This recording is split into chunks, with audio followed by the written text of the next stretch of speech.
The top 4 teams in each group advanced to the knockout rounds to be played in Madrid and Barcelona, with the medal games in the Spanish capital. Kevin Durant and Kevin Love have said they will return to the team, although the rest of the roster hasn't been set. Durant was named the 2010 tournament's most valuable player after leading the US to victory in Istanbul. 2 weeks ago, Team USA named a 28-man pool it will later use to form 12-man rosters for both the World Cup and the 2016 Olympic Games. The US and Spain have met in the last 2 Olympic finals, with the Americans given a hard test before emerging with 2 gold medals. Spain, which hopes to count on centers Pau and Marc Gasol, won the World Championship title in 2006.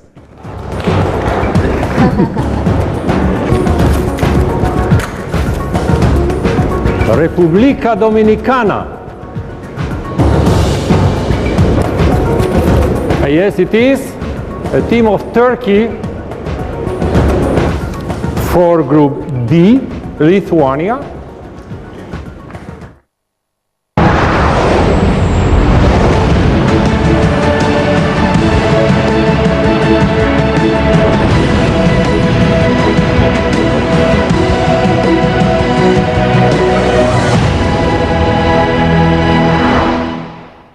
Welcome back. You're still watching Sprint, and I'm still joined with my special guest. I'm joined with Dr. Ashraf Sobhi. He is the head of the International Cairo Stadium. I'd like to thank you very much for joining us. You're welcome. I'd like to comment first on the basketball. Egypt has managed to qualify to the World Cup, and definitely it's a great achievement after this long period. Would like to know from you about first the achievement of the qualifications, and then how would Egypt fit in this group? First, I congratulate the Association Basketball Association, Egyptian Basketball Association, for these efforts. Especially the Dr. Magdi is the head of the associations, and he's doing his best. And he's working in this kind of environment that we know very well. You know that as well, everyone. It's a very difficult mission that to join the World Cup in basketball, especially the group that we have heard about, because of Brazil is very strong as well, France is very strong, and Serbia. So even Iran. And even Iran. We are better, but I mean, we have to have a hope that we have to fight, because of we carry on the good lover name is Egypt. So the player, then the team and the association, they have to have their plan. It's not mean that they haven't achieved. They have a very big achievement that they joined the World Cup. Yes. But they have to analyze the teams, analyze everything, and they have to have their planned strategy for the camping and the friendly matches as well. And I think everyone, he should help them in the government and non-government organizations. So we hope to see them in good joining and good playing to matching that our hope after revolutions. There's no doubt that this was like a turnaround. It's a total transformation of building up this team in order to compete and to qualify to the World Cup. This is no doubt. But there is this moderate, sense that everybody feels that Egypt. It's fine that Egypt managed to reach number 2. Of course, they cannot win Angola, because Angola is a veteran in this area, and it's very normal to have them win the African Cup. And it's a great achievement for Egypt to reach the World Cup. But it's sort of a moderate attitude where it ends there. It ends there for a qualification. In a year, definitely the Egyptians were looking at their dream of a qualification towards the 2014, which did not happen. But again, there is this moderate attitude towards it's just great to reach the World Cup. It's very great to reach the World Cup, and you have to know, and everyone have to know, the African competition is very difficult. It's not only Angola, but Africa in all the sports. It's not like the old Africa. So for the whole athletics and the sports, it's different. There are differences between African teams in everywhere in every country between now 2014 and let us say, the 80th or 90th, because of they have the bodybuilders for the player, they have the fitness, but the skills itself is not that much like now. But in the football or in athletics or in the basketball and everything, they have achieved more and more technical issues and aspects. So the competition and the competitors in Africa is very hard and very tough, especially in basketball, because of the typology of the build itself for the African people.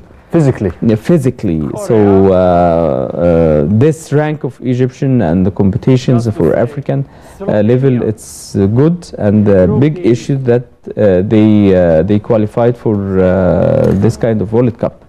But as I said, they have to plan for the second phase, that it's a reality that they join the World Cup in basketball. So like you mentioned, what's up? teams like Brazil, like France, this is not an easy group. Not at all. And I don't think there are easy groups. I can imagine groups with the United States and Turkey, which is very difficult. Yeah, look, the whole qualified countries in the World Cup should be a big one. So nothing is easy, but it's make the people in the teams and the coach and the player, they should be in the same level of responsibility.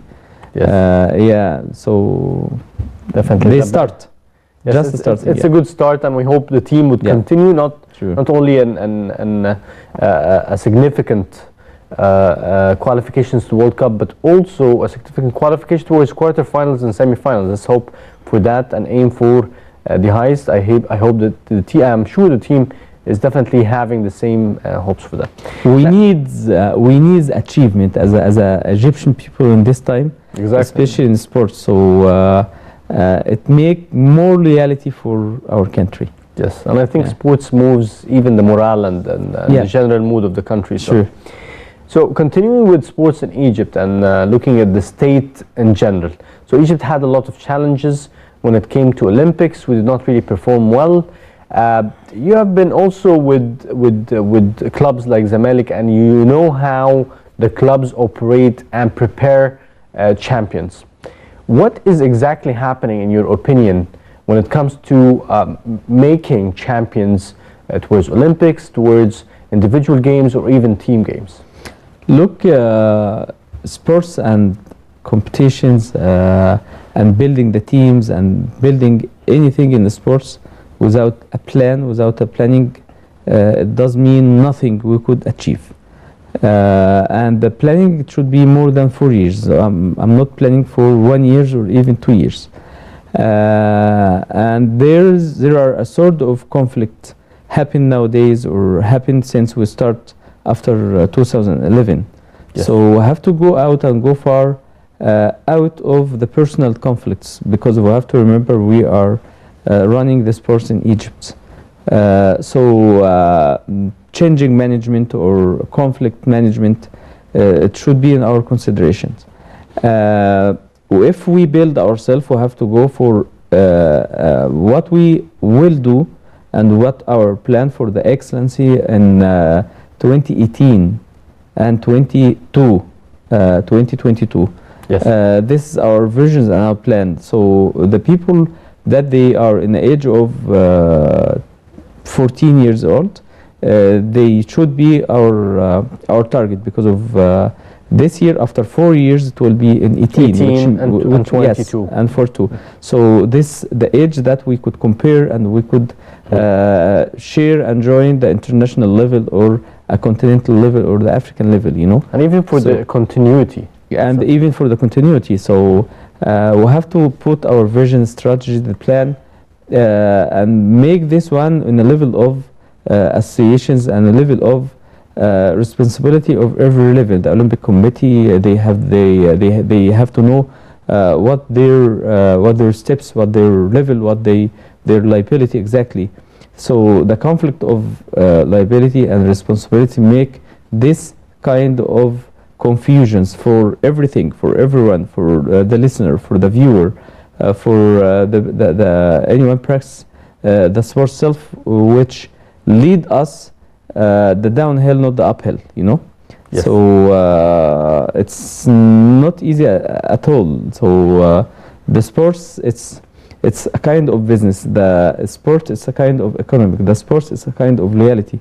The sports is a kind of development. The sports is big meaning. It's like the space science. It's I'm not kidding for this one, because of we are dealing with the human being, with the mentality, with the body, with the super capability, with the superpower of the human being. So we have to manage, we have to think, we have to do. Yes, and we hope things would really change in this aspect, because everybody is looking at important competitions like the Olympics. Definitely you'll find all of the fans and spectators and athletes looking towards this important goal, and the level of competition of how many medals each country gets is the thing that drives loyalty, like you mentioned, and the general mood and morale. You want to comment on that? No, I want to comment something. It's very important for me, myself, when I analyze the issues. When you go for the Olympic game, you could find the real competition and the real indirect war, if I could say that, between the top 5 countries. You know, so when they compare and compete, not in a field of war, but it's in a field of sports, to say I am the best, I am the superpower. So you could come to for the state, they put everything under the order of the Olympic game and the Olympic movement. So the Chinese people, they do the same. So the Russia and so when you States, China, you join France, yes, Germany. when you join the Olympic game to join and to play, you said, my civilizations, my society, my level of modernization and everything, I'm here. When you host the Olympic game, you said, I am the best, you know, because if I could do it and my people could do it, and I have the capabilities for the management. So it's a deep meaning, not in a deep word, you know. So we have to think about it. Yes, it's definitely a new type of war, as you mentioned. This sure. How you present the country and how you present the achievement of those countries. This is a good meaning, yeah. And the athletes and the power of those countries in developing those athletes. Now let's take a short break with swimming. And the Australian swimming great Ian Thorpe was in rehabilitation for Depression Tuesday after a mixture of painkillers and antidepressants.